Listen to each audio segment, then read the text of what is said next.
देखो कल बताए थे सेक्शन फार्मूला से रिलेटेड, मतलब नियामक ज्यामिति में जो था टॉपिक कोऑर्डिनेट ज्योमेट्री, समझ गया ना। इसमें जो हम बताए थे जो अंतःविभाजन सूत्र से संबंधित कुछ जानकारी दिए थे ना कल, मतलब आज फिर रिपीट कर देते हैं। मतलब अंतःविभाजन और एक जो होता है बाह्य विभाजन होता है। मतलब ये जो सेक्शन जो फॉर्मूला जो होता है वो एक अंतःविभाजन होता है और एक बाह्य विभाजन। दूसरा क्या होता है? बाह्य विभाजन। तभी हम इसको पहले पढ़ेंगे, अंतःविभाजन ना। मान के चलो कोई नियामक है, ये नियामक जैसे a बराबर मान लो x1 y1 और b बराबर जो है x2 y है ना। इसको कहने का मतलब हो गया जब बोर्ड की लंबाई 3 फुट है, तो एक यहाँ से इसको हम काट देंगे तो 1 फुट पे, तो इधर 1 फुट और 2 फुट बचेगा ना। तो वही उसका जो अनुपात जो होगा ये p जो मान लिए xy, ये किस अनुपात में काट रहा है उसी को mn से सूचित करते हैं। समझ गया ना, किस अनुपात से काट रहा है कोई दिक्कत। इसका जो सूत्र जो होता है किसका? अंतःविभाजन सूत्र। समझ गया ना, किसका? अंतःविभाजन का सूत्र जो होता है क्या आता है? सूत्र क्या होता है बताओ? p xy, यहाँ पे बराबर का चिन्ह, समझ गया ना।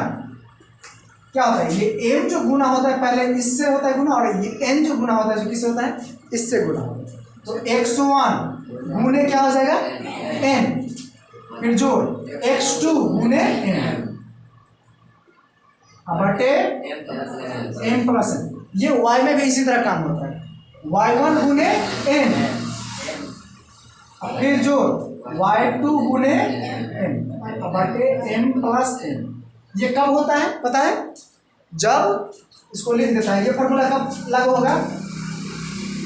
जब नियामक को समान अनुपात में विभाजन ना करता हो। जब नियामक को किस समान अनुपात में विभाजित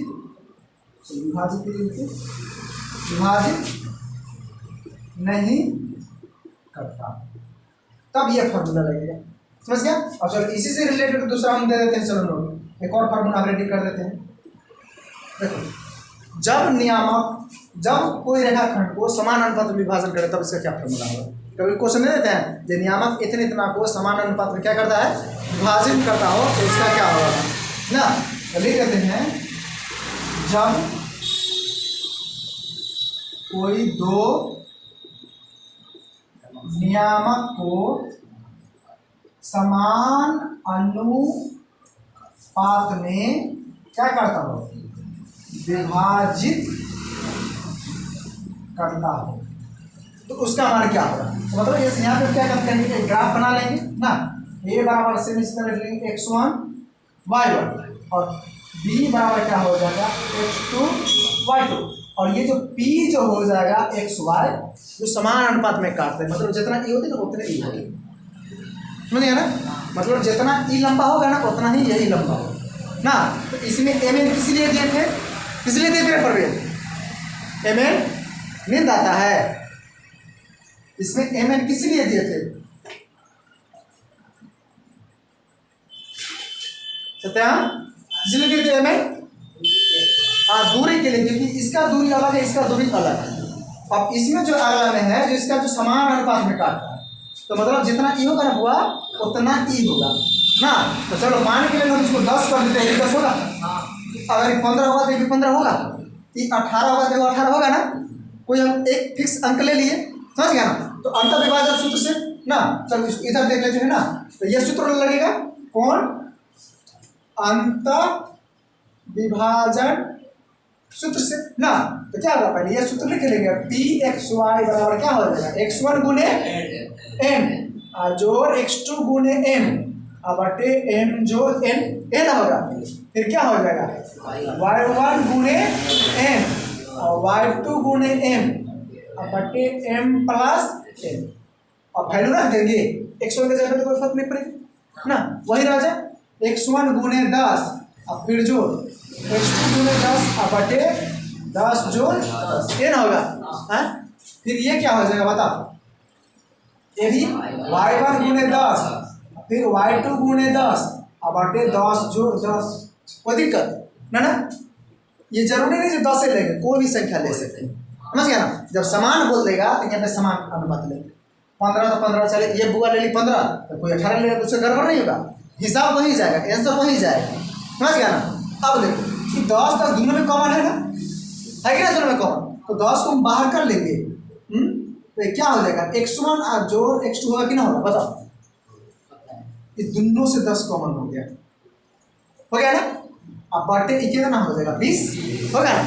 अब इससे भी 10 कॉमन हो रहा है ना दोनों से ना, तो 10 गुने क्या हो जाएगा y1 जोड़ y2 बटे 20।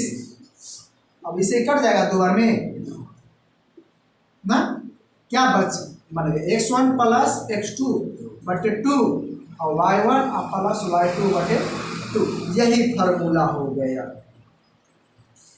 किसका, जब नियामक कोई दो नियामक को समान अनुपात में काटता है तो डायरेक्ट x1 प्लस x2 बटे 2 और y1 प्लस y2 बटे 2, कोई एमेंडमेंट नहीं लिखेंगे। कोई दिक्कत समझ आ गया ना। चलो देखो इसमें हम क्या काम किया, दो एग्जाम्पल लिए। क्वेश्चन क्या है, क्वेश्चन दोनों जो क्वेश्चन लिखे एकदम सेम लिखे हैं क्वेश्चन ना, लिखे हुआ ये जो कह रहा है जो नियामक इतना इतना को 3 अनुपात 4, मतलब कहने का मतलब हो गया क्या, जो 3 4 सीधी सी बात समझो, 7 फुट का मेरे को लकड़ी है, क्या है 7 फुट का लकड़ी है, जो ई क्वेश्चन के अनुसार से 3 और 4 फुट पे काट रहा है ना। जैसे मान के चलो ये लकड़ी जो है मेरे पास जिसकी लेंथ की लंबाई कितना है 7 फुट है ना हुआ, ये क्वेश्चन के अनुसार से तो इधर से हम 3 फुट पे काट लेते, इधर से 4 फुट पे काट लेते। और ये क्वेश्चन के अनुसार से लकड़ी हमको मालूम नहीं है जो क्या फुट का है, लकड़ी मालूम नहीं है जो क्या फुट का है, परंतु ये मालूम है जब काटेंगे ना तो बीच में से काटेंगे। कहाँ से काटेंगे बुआ, बीच में से काटेंगे ना। इसमें यही कंसेप्ट है, मतलब इसमें जो लकड़ी की लंबाई हमको मालूम नहीं है, परंतु इस क्वेश्चन में जब काटेंगे ना तो लकड़ी को बीच से ही काटेंगे, मतलब जितना इनने होती ना बुआ उतना उनने होते। कोई दिक्कत, तभी तुरंत तुम दोनों को फॉर्मूला भी बताया ना। जब समान अनुपात में काटेगा तो उसके लिए क्या फॉर्मूला आया था, और जो समान अनुपात में नहीं काटेगा उसके लिए फॉर्मूला क्या आएगा वो हम अलग बताएं। चलो पहले इसको हम डील करते हैं, समझ गया ना, इसको डील करते हैं फिर इसको हम डील करते हैं।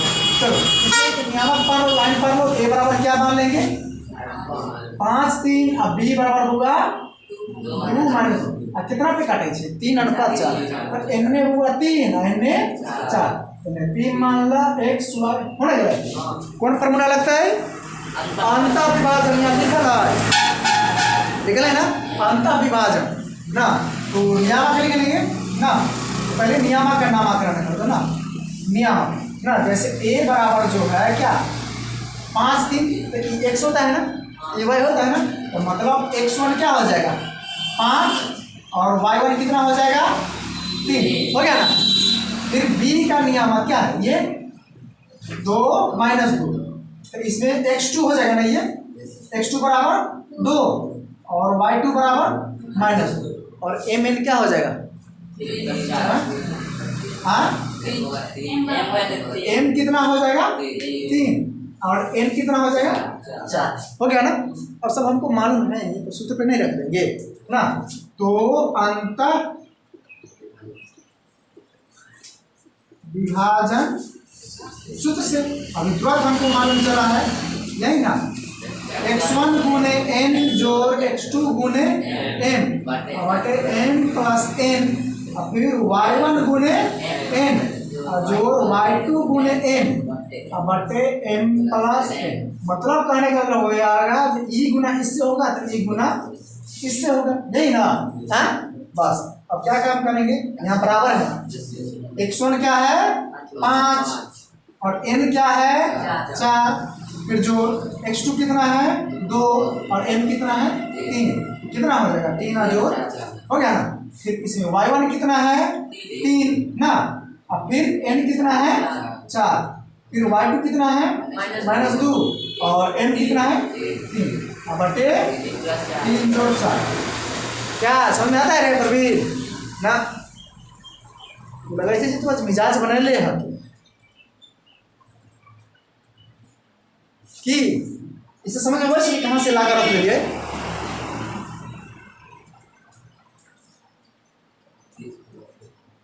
चुनाव कहिया खत्म हो गए, बच्चा बच्चा अकेला बैच रख ले है ना।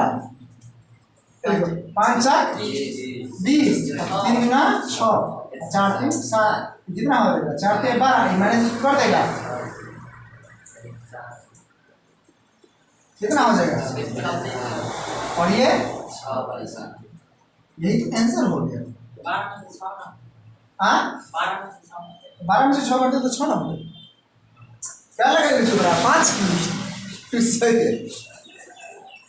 बोला बैठ गए हो क्यों नहीं भट्टी पर। 12 में से 6 निकले कैसे 6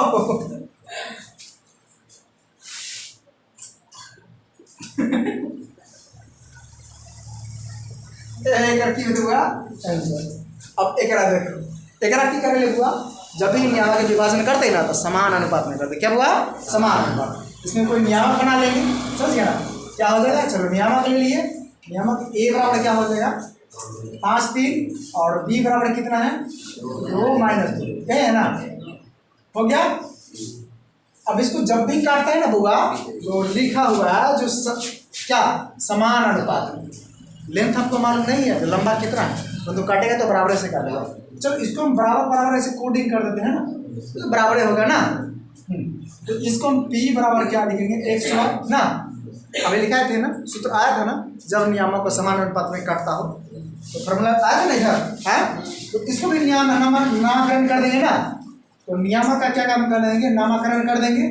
तो a बराबर क्या हो जाएगा 5 3, तो x1 कितना हो जाएगा 5 और y1 कितना हो जाएगा 3, और फिर b मतलब 2 - 2, तो x2 कितना हो जाएगा x2 2 और y2 -2। अब mn क्या होगा, जितना m होगा उतने ना n होगा। तो इसको हम ऐसे भी लिख सकते हैं m बराबर n ना, बराबर है ना। तो तुरंत फॉर्मूला आया था, क्या आया था जब नियामक को समान दूरी पे काटता हो तो क्या फॉर्मूला आया था, जब नियामक को समान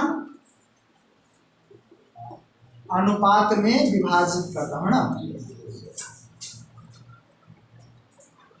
क्या आया था फॉर्मूला यही ना आया था p(x(y) बराबर x1 जोड़ x2/2 और y1 जोड़ y2/2। ये ना हुआ बस x1 के लिए की ना 5 जोड़ 2/2 और ये 3 और जोड़ -2/2 ये ना होता है।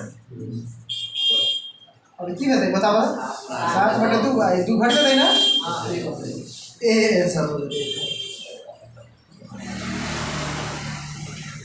कोई दिक्कत चलो नोट कर लो।